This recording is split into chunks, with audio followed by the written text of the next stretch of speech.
Abra sua Bíblia na primeira carta de Pedro.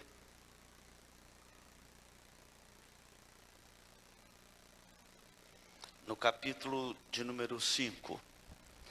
Os irmãos não precisam de preocupar que, embora nós estamos aí com o nosso horário do culto avançado, nós vamos lembrar disto. Mas quero também lembrá-los que esta conclusão do nosso culto, a palavra de Deus proclamada, ela é também uma conclusão destes atos de ordenação dos oficiais da igreja. 1 de Pedro, capítulo 5, os versos de 1 a 4. A palavra de Deus nos diz assim. Deixa eu esperar um pouquinho, que ainda tem alguns irmãos procurando. E se tiver algum visitante, ajude para que ele também encontre o texto das Escrituras.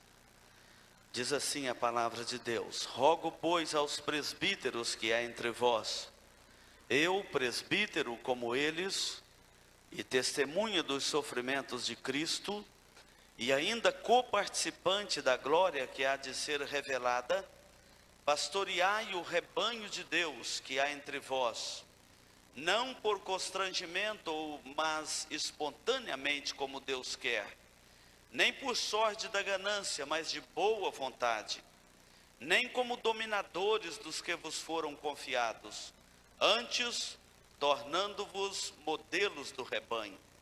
Ora, logo que o Supremo Pastor se manifestar, recebereis a imarcessível coroa da glória. Ó Deus, nós pedimos que o Senhor aplique agora esta palavra ao coração da tua igreja, para a glória e o louvor do teu nome, para a edificação do teu corpo, a tua igreja. Nós oramos no nome de Jesus. Amém, Senhor. Amém. Irmãos, hoje o nosso culto foi um culto de muitos votos a Deus. Começou do Helder e a Cláudia, fazendo os votos solenes do batismo, quando consagraram seu filho Murilo ao Senhor pelo batismo. Depois vieram os presbíteros, os diáconos, fazendo seus votos, de forma que muitos votos foram feitos diante de Deus neste culto hoje. Depois os membros da igreja também fizeram os seus votos. E a minha palavra final neste culto e a orientação da palavra de Deus é porque eu quero alertar a consciência da igreja, de cada um dos irmãos, destes votos que nós solenemente acabamos de fazer, sejam os oficiais que foram ordenados, seja a igreja, o rebanho do Senhor. Precisamos de alertar a todos sobre as bênçãos e os deveres que virão destes votos que solenemente acabamos de fazer. O texto que nós acabamos de ler fala da autoridade e dos deveres dos ofícios da igreja. Pedro está dizendo que é presbítero, e ele está rogando aos presbíteros para cuidarem bem e pastorearem a igreja de Deus, pastoreai o rebanho do Senhor. E nós queremos estender, obviamente, a todos os oficiais eleitos. Nós temos visto nos nossos dias uma festa quando o assunto é governo de igreja. Parece que cada um pode, hoje está autorizado no nosso país, a fundar uma igreja, dar o nome que quiser e estabelecer o governo que quiser naquela igreja, como se o assunto não fosse bíblico, não tivesse que submeter a consciência das pessoas às escrituras sagradas. Governo da igreja é uma tarefa bíblica, é um assunto doutrinário, teológico, santo. Nós não podemos inventar um governo para a nossa igreja. Nós precisamos sim de submeter ao governo da igreja que é estabelecido na palavra de Deus, nas Escrituras Sagradas. Nós vamos, obviamente, prestar contas diante de Deus, como autoridades da igreja. Nós vamos prestar contas diante de Deus pela condução do rebanho do Senhor. Eu tenho um dia como hoje, um dia de grande responsabilidade na vida de toda a igreja, não só dos irmãos eleitos e ordenados, mas de todo o rebanho do Senhor. Porque as autoridades da igreja, elas devem sim, irmãos, serem amadas, respeitadas pelo rebanho do Senhor, porque diz o texto de Hebreus, que eles zelam pelas vossas almas, como se tivesse que prestar conta de um a um perante o Senhor nosso Deus. Nós devemos lembrar que toda autoridade que há na terra, seja no Estado, seja na igreja, é uma autoridade delegada, ou seja, ela vem de Deus. Esses irmãos que foram aqui ordenados, eles foram ordenados para 5 anos do cumprimento diligente dos seus ofícios. É uma autoridade delegada. Eles foram eleitos, eles foram ordenados, eles foram investidos nesses ofícios de autoridade da igreja. E por isto são autoridades da igreja legalmente constituídos e estão em plena ordem e de investimento dos ofícios da igreja para exercerem diante da sociedade douradense, mas também diante da igreja de Cristo aqui neste local. E eu quero lembrar-lhes 3 votos que foram feitos aqui nesta noite tão solene de ordenação dos ofícios. O primeiro voto foi feito pelos oficiais que foram ordenados e investidos nos seus cargos. E o primeiro voto que eles fizeram foi quando lhes fora perguntado: vocês aceitam o ofício do presbiterato da igreja? Aceitam o ofício do diaconato da igreja? E eles responderam afirmativamente perante Deus e perante a igreja. Então o que nos cabe dizer a eles? O que o texto está dizendo: pastoreai o rebanho de Deus que há entre vós. Uma vez que vocês aceitaram este cargo, vocês então agora estão investidos de autoridade para pastorear o rebanho de Deus que há entre vós. Os oficiais devem fazer isso sem timidez, sem melindros. Não há nenhuma autoridade usurpada aqui. Eles foram devidamente investidos nos seus cargos. Eles não se autodenominaram presbíteros nem diáconos desta igreja. Eles foram investidos neste cargo, eles aceitaram este cargo. E então, doravante, as Escrituras têm alguns termos para descrever estes irmãos, e prestem atenção neles. No capítulo de Hebreus, livro de Hebreus, capítulo 13, o versículo 17, a Bíblia diz que estes oficiais da igreja são chamados de guias do rebanho do Senhor. Eles são guias do rebanho. Eles estão investidos de autoridade para guiar o rebanho do Senhor. E onde há um guia, há também um guiado que deve seguir as orientações destes oficiais. A Bíblia diz que eles são também chamados de exemplos. O texto de Pedro que nós lemos aqui, diz que eles são, versículo 3, que são modelos do rebanho.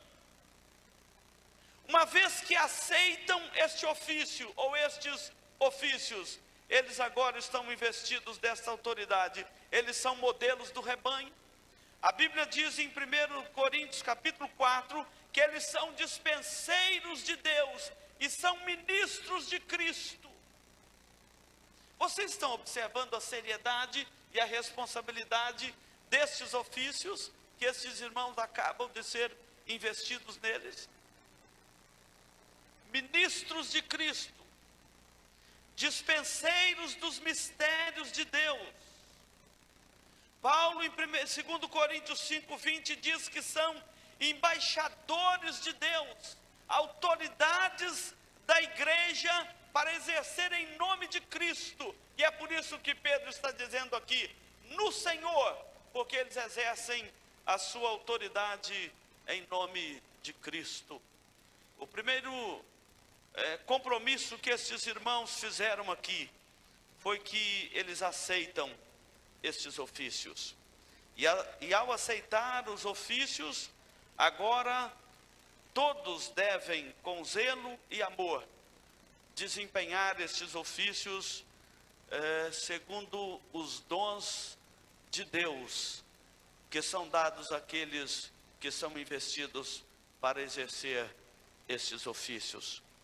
Eu sugiro a estes irmãos que peçam ao Espírito Santo que os capacite, que peça que o Espírito Santo de Deus os revista de sabedoria e de autoridade, porque é assim que o Espírito Santo tem feito ao longo da história da igreja.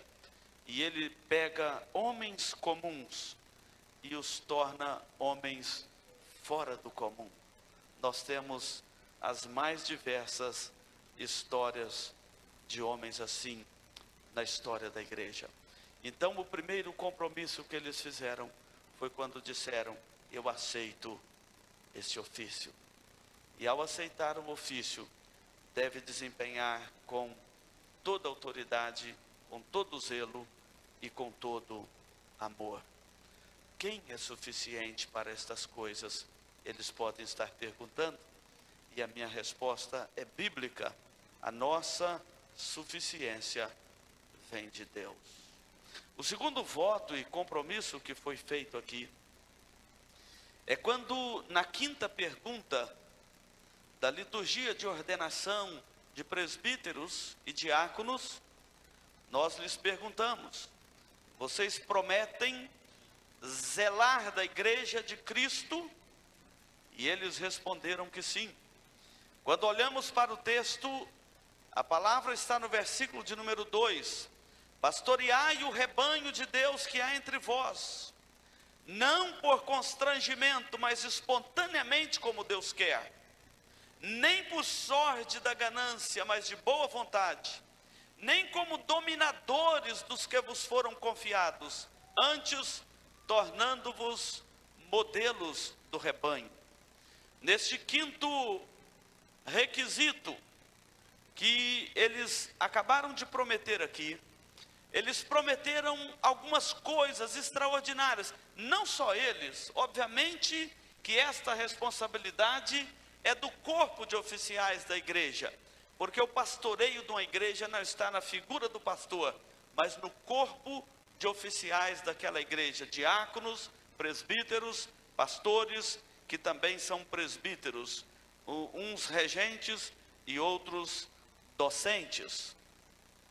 Eles prometeram que vão se empenhar para mantermos juntos a paz, a unidade, a edificação e a pureza da igreja de Cristo. Vocês já pararam para refletir na importância disso para a boa ordem da igreja de Cristo? A paz é porque nós proclamamos o evangelho da paz. É aquela paz de Deus que deve reinar no nosso coração. E onde houver algum conflito, estes oficiais precisam de chegar ali, seja numa família, seja num grupo da igreja, e promover naqueles corações a paz de Cristo. Eles prometeram se empenhar pela unidade da igreja. Uma igreja que não consegue caminhar em unidade, uma igreja onde há brigas, divisões, ciúmes, discórdias, ela precisa de uma ação efetiva do corpo de oficiais da igreja, porque eles são eleitos, ordenados, investidos, não somente para promover a paz, mas também para promover a unidade do rebanho do Senhor. E precisa de começar no meio deles. Presbíteros, diáconos, pastores, não podem viver em conflito uns com os outros, e muito menos deixar que essas coisas expandem para o meio da igreja e venha perturbar a unidade do corpo de Cristo. Prometeram a edificação, que é o fortalecimento da igreja, o fortalecimento do rebanho do Senhor. E por fim prometeram zelar pela pureza da igreja, a pureza doutrinária, a pureza moral, a pureza espiritual do rebanho do Senhor, porque nós não cuidamos de ninguém mais, de ninguém menos do que da noiva de Cristo, a igreja do Senhor Jesus Cristo. Todo empenho para promover a paz, a unidade, a edificação e a unidade, a pureza da igreja são muito bem-vindos.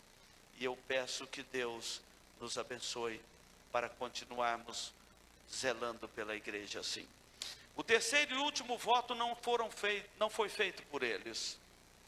Foi feito pelos irmãos, pelos membros dessa igreja. E agora eu volto a minha palavra pastoral aos membros desta igreja. Porque o texto aqui diz assim: pastoreai o rebanho de Deus que há entre vós, no meio de vós. Meus irmãos, preste atenção nisso. Assim como é dever das autoridades da igreja pastorear o rebanho de Deus, você pode ler as escrituras. Eu não estou falando aqui de cunho próprio e nem em causa própria.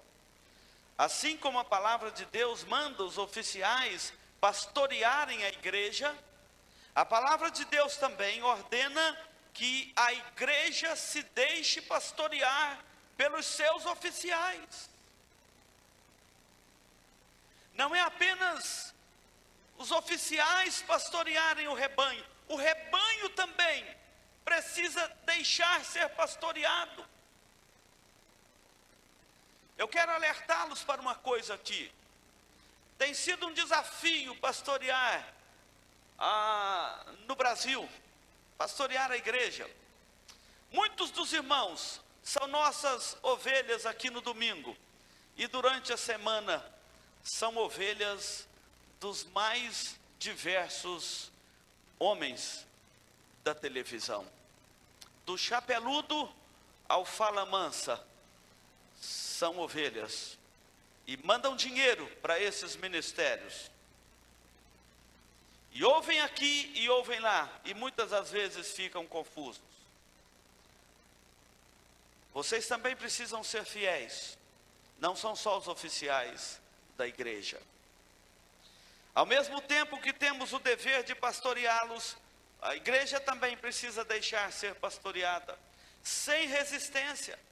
Quando nós lemos a história de Israel atravessando o deserto, nós vemos Moisés em muitos momentos passando dificuldades com a resistência do povo em submeter a ordenação que ele passara ao rebanho do Senhor, da parte do Senhor. E não é sem motivo que naquele dia que adoraram o bezerro de ouro, Deus dizimou mais de 22 mil idólatras no meio deles.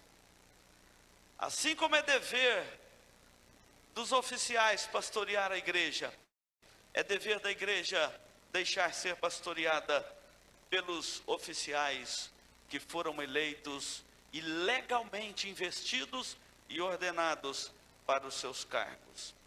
É bom lembrar que nós não podemos nos tornar em casa rebelde.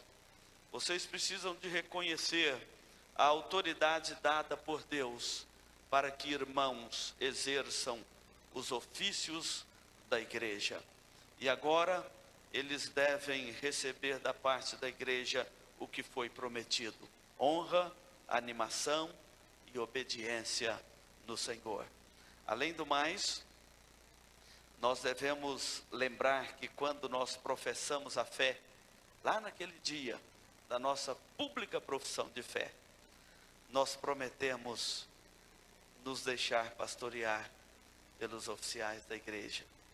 Nós prometemos que, como membros da igreja, nós vamos sujeitar a sua disciplina, nós vamos sujeitar as autoridades nela constituída, nós vamos sujeitar ao seu ensino e ao seu governo, e vamos estar submissos às autoridades da igreja, enquanto elas forem submissas à palavra de Deus.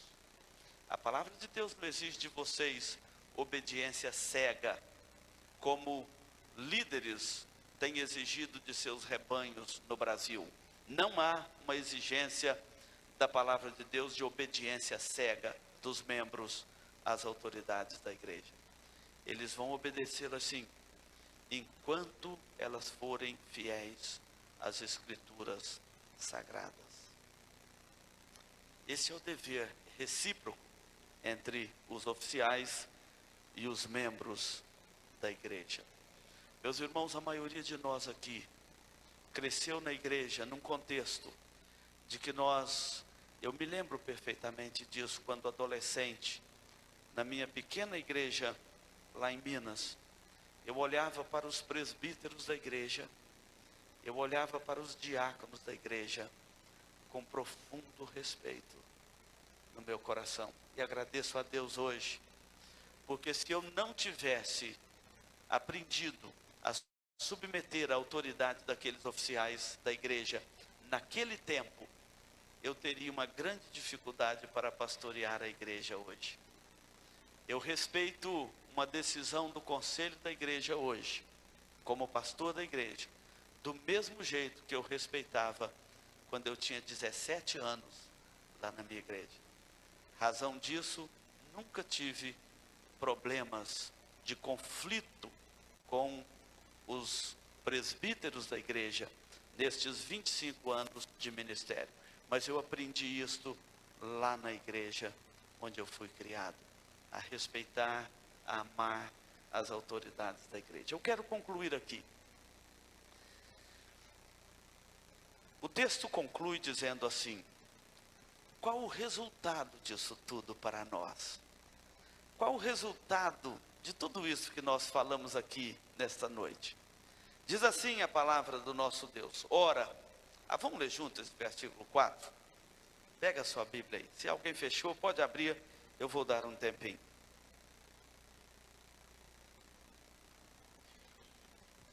Primeira de Pedro 5, agora o versículo 4, para nós concluirmos. Olha o resultado de tudo isto. São bênçãos para a igreja, tanto para os oficiais quanto para os membros. Olha o que diz o versículo de número 4. Vamos ler? Ora, logo que o Supremo Pastor se manifestar, recebereis a imarcessível coroa da glória. Olha o resultado de tudo isto, para os oficiais e para os membros da igreja. Quando o Supremo Pastor, é claro que é uma referência ao pastor da igreja, o cabeça da igreja, o único cabeça da igreja, o Senhor Jesus Cristo. Logo que Ele, o Supremo Pastor, o nosso Senhor Jesus Cristo, que aguardamos este dia, a parousia, a manifestação do Filho de Deus, logo que Ele se manifestar, receberemos a imarcessível coroa da glória. Observa que tanto nós oficiais quanto membros da igreja não devemos esperar uma recompensa aqui. Nenhum desses irmãos foram eleitos e investidos nos seus ofícios para esperar reconhecimento, para esperar recompensa, para esperar uma dignidade humana aqui nessa terra. Mas nós devemos lembrar que a nossa recompensa será futura. Quando o Supremo Pastor se manifestar, aí sim receberemos a imarcessível coroa da glória. É uma recompensa futura. E o bom, que além de futura, é uma recompensa eterna. Não é mais de 5 anos de um mandato de oficiais, é uma recompensa eterna. Eu quero concluir dizendo que esses oficiais estão legalmente eleitos, ordenados e investidos no seu cargo. Eles devem pastorear o rebanho de Deus.